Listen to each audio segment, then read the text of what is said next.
Here's your wrestling news for April 11th, 2022. And your headlines for today include: hard to say what future holds for ROH, new logo, and more. Tony Khan believes more AEW stars will join WWE. Braun Strowman claims Tony Khan pays dirt sheets and blackballs AEW wrestlers from CYN shows. WWE changed up plan for Cody Rhodes on Raw after WrestleMania. Update on WWE's return to Saudi Arabia. Why Shotzi Blackheart vanished from WWE television.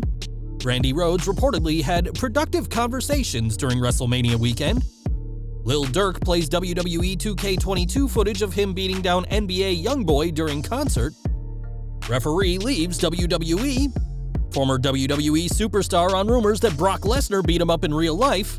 WWE yet to finalize plans for Roman Reigns as undisputed WWE Universal Champion, and more. We are kicking off today with Tony Khan, who appeared on AEW Dynamite last month to announce that he had purchased Ring of Honor in one of the biggest moves to date by the AEW president. Now, ROH will reportedly serve as a sub-company under AEW, with stars from both promotions appearing on both shows, but there were some notable plans for Ring of Honor before Khan inked a deal. That's according to ROH announcer Ian Riccaboni, who spoke to the Wrestling Perspective podcast and detailed the ROH relaunch fans never got to see. Riccaboni explained that a new logo had been designed for ROH, which would have debuted at Supercard of Honor, and that merchandise had been made that will now never be sold. While ROH's original plans were snuffed out when Khan took over, Riccaboni said he remains excited for the company's future. Ring of Honor Supercard of Honor 15 marked Khan's first show in charge of ROH, but in an interview with ESPN, he revealed that much more of the company's future remains unclear. I've been having more conversations with Warner Media about what we can do together to grow Ring of Honor. I think it would make sense for Ring of Honor to continue as a weekly series and major events like we just had with Supercard. I think the success of Supercard, critically and commercially, will bode very well for Warner Media really taking an interest in Ring of Honor, as well as AEW. I think there's great potential to have a complementary wrestling brand. Discussing his deal with Warner Media, Khan said that he received permission to use some parts of AEW's production for Ring of Honor, but only after making it clear that this would not be presented as an AEW event. Khan claimed it makes sense for everyone for Warner Media to show interest in airing Ring of Honor shows, but that has not been confirmed by representatives from Warner. When asked about the next step for Ring of Honor, Khan didn't comment on when fans will see another ROH pay-per-view, but concluded by calling Supercard of Honor 15 one of the promotion's biggest ever events. Whatever the future holds for Tony Khan's Ring of Honor, the new owner is confident that he'll make it a success, and after the popularity of AEW, it's not hard to see why Khan has faith in his abilities. Supercard of Honor 15 certainly proved to be a hit, especially with the last-minute appearance by Samoa Joe, but Khan's success has come at the expense of those who spent a lot of time planning for Ring of Honor's eventual return. In February, Cody Rhodes left AEW in one of the biggest blows to the company, but the American Nightmare could be the first of many to jump to WWE. It's no secret that WWE has kept an eye on their competition, with great interest being shown to MJF and Wardlow especially. During an interview with ESPN, Tony Khan discussed how Cody's decision could have a ripple effect in his company and made it clear that he's ready to compete with WWE's offers. We have a lot of great wrestlers here. I expect there will probably be, down the road, interest in some of them because we're putting on such strong shows. I think there's bound to be free agent movement on both sides of the competition. I think it's great for the wrestlers. While AEW has parted ways with Big Swole and will soon part ways with Joey Janela and Marco Stunt, none of these names are quite as big as Cody Rhodes. Since returning, Rhodes has been given exceptional booking by WWE, which could cause some AEW stars to consider their options, but Tony Khan is committed to make sure that as few wrestlers as possible jump to Vince McMahon. Yesterday we reported on Adam Scherr, who had some choice words about AEW's programming. In a tweet, the former WWE Universal Champion called watching Dynamite a punishment for fans and has now launched another attack at the company, especially their CEO. In the comments of an Instagram post, Scherr claimed that Tony Khan pays off dirt sheets to write positive reports about AEW and negative reports about other promotions. Scherr provided no proof of this claim, but went on to say that Khan is a hypocrite, as he says wrestlers are free to do what they want, but have blackballed talent from appearing for Control Your Narrative. Again, the ex-Braun Strowman gave no proof of talent being blackballed by Khan, but said that this is happening supposedly because Khan sees CYN as a threat to his multi-million-dollar massively popular promotion. Responding to a fan who said that CYN is wrestling's blacklist, Schur refuted the claims by arguing that a ton of AEW stars were backstage at CYN events last month, but gave no names or evidence that this is the case. Since his release from WWE in 2021, Schur has become fully convinced that Control Your Narrative is the next big thing in wrestling, and while his talks to join AEW fell through last year, that's apparently for the best, according to the Titan of Control Your Narrative. Over to WWE now as Cody Rhodes opened up the post-WrestleMania 38 edition of Raw with a passionate promo about his legendary father, Dusty Rhodes. Given the incredible crowd reaction Rhodes got at WrestleMania, it only made sense that the former TNT champion opened the show, but WWE had the opposite plan in mind at first. Fightful Select has learned that rather than open the show, saying, "On Monday, Cody Rhodes' segment was scripted to go on last, even appearing internally as such until about a little after 7 p.m. Eastern. We weren't told a reason the Cody and Reigns segments were flipped." It's also reported that this was a last-minute change, and that both men were informed of the change late into Monday. Kicking off the show, Rhodes' promo was interrupted by Seth Rollins, as it seems their feud will continue, and such a high-profile program and top billing on Raw is something fans would have never seen for Cody had he not left in 2016. Cody is yet to compete at one of WWE's events in Saudi Arabia, but could be making the trip in the not-so-distant future. PW Insider reports that the plans for a Saudi show this fall are currently being finalized, and that it'll likely take place during the final week of October or first week of November. It's previously been reported that WWE is planning on bringing WWE TLC to the Middle Eastern Kingdom, which would mark the second time that WWE has hosted a premium live event that existed before the Saudi deal in the country. With that said, it's been reported in the past that TLC 2022 was scheduled to take place in September, far earlier than these reported dates for the next Saudi show.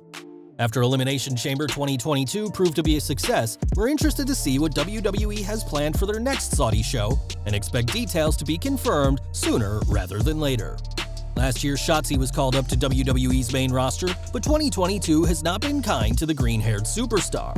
Throughout this year, Shotzi has only competed twice, first being as one of the 30 women in January's Royal Rumble, and her most recent match being a loss to Sasha Banks on the February 25th SmackDown. We now know more about the situation as, according to Ringside News, Shotzi has been around at tapings each week and is said to be well-liked by everyone who she interacts with. Her absence isn't due to an injury either, as instead, this is yet another case of WWE not having plans for her on the main roster. The report notes that there isn't any backstage heat on Shotzi, who despite her absence is said to be in good standing, but just wasn't needed on the road to WrestleMania 38. Shotzi's spot on the main roster may be in even more jeopardy as last Friday's show promoted the debut of Raquel Gonzalez and the return of Lacey Evans, and with the women's division getting more full, there's going to be even less room for Shotzi Blackheart. WWE has a ton of talented women on its roster, and now Brandi Rhodes may be the next person to join the division. When Cody Rhodes left AEW in February, Brandi left with her husband, but at the time, it was noted that WWE were only interested in the American Nightmare. That seems to have changed as Fightful Select reports that although Brandi hasn't been brought in with Cody on WWE TV, the former AEW Chief Brand Officer has had many productive conversations with some very influential names during WrestleMania weekend. It was also noted that Brandi has been working on her unscripted content and continues to train for in-ring competition. Her last televised match for AEW happened on the September 16, 2020 Dynamite, where she lost to Anna Jay, but Rhodes has had nearly a dozen matches on Dark and Dark Elevation since then. During her time in WWE, Brandi worked as a ring announcer under the name Eden Styles, but did not wrestle herself. Leaving WWE in May 2016, the same month as her husband, it remains to be seen if the company re-signed the often polarizing Brandi, but there are signs that she could soon be back, and as a wrestler instead of an announcer. If you're a fan of the hip-hop scene, you'll know that rappers have no problem taking their beef public, and that happened in a very unique way this week by Lil Durk. On The Tonight Show with Jimmy Fallon, Durk performed his HBA Youngboy diss track, Aha, and has now used WWE's video game to continue their beef. At Durk's latest concert, fans in attendance captured a hilarious video of the show, which saw Durk use footage from WWE 2K22 where he is fighting Youngboy at his concert. The beef between Durk and Youngboy shows no signs of slowing down due to their affiliation with rivals, and whatever the outcome is, this drama is providing for some amusing scenes in WWE 2K22. We've got news from NXT UK next, as referee Artemis Ortigi has left WWE. Having a tryout with WWE back in April 2019, Ortigi was signed to a contract in January 2020 and has appeared regularly on the NXT UK shows in the stripes.